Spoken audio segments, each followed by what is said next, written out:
કેમ છો વિદ્યાર્થી મિત્રો? બધા સહકુશળ હશો. અગાઉના વિડીયોની અંદર આપણે તારીખ 12 સુધીના વ્યવહારો આપણે સમજ્યા હતા અને શીખ્યા હતા. ત્યાર પછી 13 તારીખના વ્યવહારથી આજના વિડીયોની આપણે શરૂઆત કરવા જઈ રહ્યા છીએ. એ પહેલાં ખાસ જણાવવાનું કે દરેક વિદ્યાર્થીઓને અગાઉ જણાવ્યું હતું કે આ પ્રકરણની અંદર જે બોર્ડ દ્વારા જાહેર કરવામાં આવ્યું છે 30% અભ્યાસક્રમ ઓછો કરવાને અંતર્ગત જીએસટીની લગતી આ પ્રકરણની હવે પછીની કોઈ પણ આમનોંધ આપણે કરવાની રહેશે નહીં. એટલે આમનોંધ પ્રકરણનો આજનો આ છેલ્લો વિડીયો છે, તો ખાસ સમજી લેજો વ્યવસ્થિત રીતે. રાજશ્રી પાસેથી લેણા પૈકી 300ની ઘાલખાત પડી અને બાકીની રકમ આપણને મળી. તો અગાઉ તમે જોશો રાજશ્રીવાળી આમનોંધ તારીખ 6 વાળી, તો જો મેં તમને લખાયું હતું કે રાજશ્રી ખાતે ઉધાર 5400 રૂપિયા, વટાવ ખાતે ઉધાર 540 રૂપિયા, બેંક ખાતે ઉધાર 4860 રૂપિયા, તે વેચાણ ખાતે જમા કર્યા હતા 10,800 રૂપિયા. તો વિદ્યાર્થી મિત્રો, આપણે રાજશ્રી ખાતે ઉધાર કર્યા હતા 5,400 રૂપિયા. એનો મતલબ એટલી રકમ આપણે રાજશ્રી પાસેથી લેવાની બાકી હતી. એ પૈકીની જે રકમ હતી એટલે કે 5400 રૂપિયામાંથી આપણને 300ની ઘાલખાત પડી, એટલે કે એણે મને 300 રૂપિયા આપ્યા નહીં, એટલે 300નું મને થયું નુકસાન અને બાકીની રકમ મને મળી ગઈ. એટલે જેટલી રકમ મળશે એટલે પૈસા આવે તે ઉધાર. એટલે 13 તારીખની આમ નોંધ લખજો તમે દરેક વિદ્યાર્થી મિત્રો. રોકડ ખાતે ઉધાર કાઉન્સમાં તમારી સમજણ માટે લખજો 5400 રૂપિયા માઇનસ 300 ઘાલખાદ, એટલે 5100 રૂપિયા ઉધાર કરો રાજશ્રી ખાતે. પછી ઘાલખાદ પડી એટલે મને થયું નુકસાન, એટલે પછી લખો ઘાલખાદ ખાતે ઉધાર. કેટલાની ઘાલખાદ પડી? તો કે 300 રૂપિયાની. તો 300 રૂપિયા ઉધાર કરો ઘાલખાદ ખાતે. તે રાજશ્રી આપનાર હતી, તે રાજશ્રી ખાતે જમા 5400 રૂપિયા.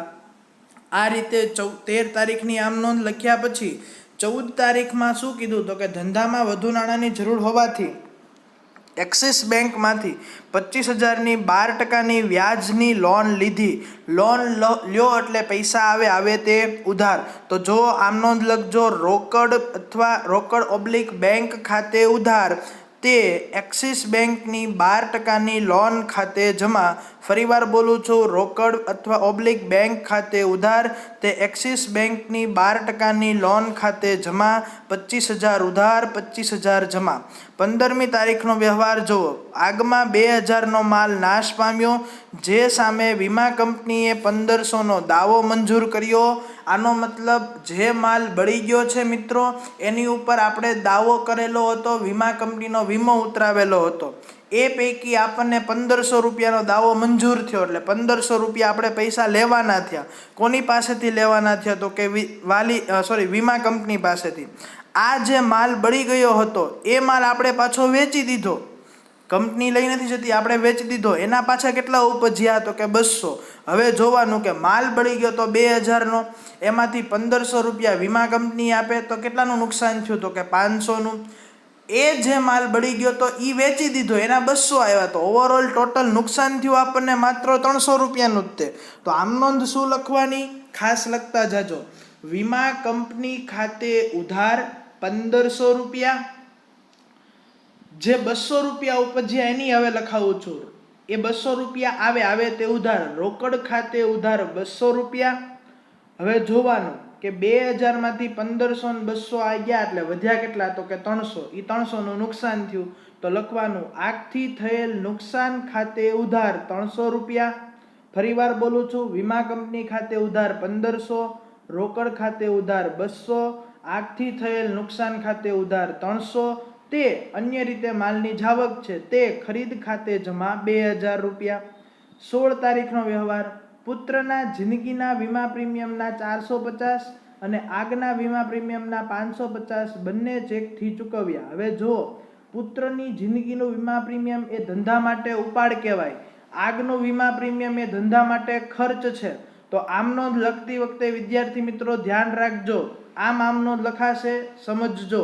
ઉપાડ ખાતે ઉધાર 450 રૂપિયા, કે જે હતા પુત્રના વીમા પ્રીમિયમના, એટલે લખવાનું ઉપાડ ખાતે ઉધાર 450, આગના વીમા પ્રીમિયમ ખાતે ઉધાર 550, તે બેંક ખાતે જમા, કારણ કે ચેકથી ચૂકવીએ છીએ એટલે બેંક ખાતે જમા 1000 રૂપિયા જમા. ફરીવાર બોલું છું, ઉપાડ ખાતે ઉધાર, આગના વીમા પ્રીમિયમ ખાતે ઉધાર, તે બેંક ખાતે જમા 1000 રૂપિયા. નિરમા કંપનીએ 30 નંગ સાબુની ગોટી નમૂના તરીકે મફત આપી હોય તો વ્યવહાર નોંધાય નહીં, પણ આપણે હોશિયાર છીએ, આપણે 250માં વેચી દીધી તો પૈસા આવે તે ઉધાર, એટલે લખવાનું રોકડ ખાતે ઉધાર, તે વેચાણ ખાતે જમા. 18 તારીખના વ્યવહારની આમ નોંધ ફરી વખત બોલું છું, રોકડ ખાતે ઉધાર, તે વેચાણ ખાતે જમા, 250 ઉધાર, 250 જમા. હવે રાજશ્રી પાસેથી આપણને જે 300ની ઘાલખાત થઈ હતી એમાંથી એને 100 રૂપિયા પાછા આપી દીધા, તો પૈસા આવે તે ઉધાર, રોકડ ખાતે ઉધાર, તે રાજશ્રી ખાતે જમા નહીં કરવાનું, તે ઘાલખાત પરત ખાતે જમા થશે. ફરીવાર બોલું છું, 100 રૂપિયા આવે તે ઉધાર, રોકડ ખાતે ઉધાર, તે ઘાલખાત પરત ખાતે જમા. એક્સિસ બેંકની લોન પર 250 વ્યાજ બેંકે વસૂલ કર્યું. આનો મતલબ બેંકે આપણા ખાતામાંથી વ્યાજના પૈસા કાપી નાખ્યા, તો વ્યાજ એક આપણા માટે ખર્ચ છે, એટલે લખવાનું વ્યાજ ખાતે ઉધાર, તે એક્સિસ બેંક ખાતે જમા, કારણ કે એક્સિસ બેંક છે વ્યાજ એ આપણું ખર્ચ છે, એટલે વ્યાજ ખાતે ઉધાર, તે બેંક ખાતે અથવા તો એક્સિસ બેંક ખાતે જમા. અંગત મકાન ધોળવવાનો ખર્ચ, જો અંગત મકાન એટલે ઉપાડ કહેવાય અને દુકાન ધોળવાનો ખર્ચ એ દુકાનનો ખર્ચ કહેવાય, તો આમનો શું લખાય? ઉપાડ ખાતે ઉધાર 2000, ઉપાડ ખાતે ઉધાર 2000 રૂપિયા. દુકાન ધોળવાના ખર્ચને બદલે આપણે એક શબ્દ વાપરી નાખીએ, દુકાન ખર્ચ ખાતે ઉધાર 1000 રૂપિયા, તે રોકડ ખાતે જમા 3000 રૂપિયા. ઉપાડ ખાતે ઉધાર 2000, દુકાન ખર્ચ ખાતે ઉધાર 1000, તે રોકડ ખાતે જમા 3000. ઇન્ટરનેટ જોડાણની ડિપોઝિટ 2000 ચેકથી ભરી, જો ડિપોઝિટ છે આપણે ભરીએ છીએ, આપણા માટે થઈ ગયો ખર્ચ, તો આમનો શું લખાય? ઇન્ટરનેટ ડિપોઝિટ ખાતે ઉધાર, તે બેંક ચેકથી ભરી એટલે તે બેંક ખાતે જમા, 2000 ઉધાર, 2000 જમા. તો આજે આ તારીખનો આપણે તમામ તારીખના વ્યવહાર પૂરા કર્યા અને આજે આ પ્રકરણ આપણે પૂર્ણ જાહેર કરીએ છીએ વિદ્યાર્થી મિત્રો. તો હવે પછીના નેક્સ્ટ વિડીયોની અંદર હું તમને બોર્ડ પર પ્રકરણ નંબર 3 એટલે કે વસ્તુ અને સેવા કર પરિચય એટલે કે જીએસટી વિશેની તમામ પ્રકારની માહિતી આપણે નેક્સ્ટ વિડીયોની અંદર ભણીશું. એ પહેલા 2 દિવસ, જે સોમવારનો આજનો દિવસ અને મંગળવારના દિવસમાં તમામ આમ નોંધના નિયમો ખાસ જોઈ લેજો. નો ખ્યાલ પડે તો ફોન દ્વારા પૂછી શકો છો. Thank you.